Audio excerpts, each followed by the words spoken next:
શહેરમાં વધુ એક નકલી પીએસઆઈ તેમજ ડેપ્યુટી મામલતદાર ઝડપાયો છે। પોલીસને ચોક્કસ બાતમી મળી હતી, જેના કારણે અધિકારી બનીને ફરતો આરોપી ઝડપાઈ ગયો છે।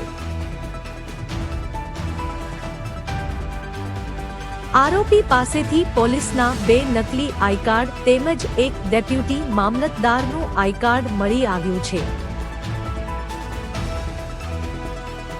આરોપીની પૂછપરછ કરતા તે લોકો પર રૌફ મારવા માટે નકલી અધિકારી બન્યો હોવાની કબૂલાત કરી છે।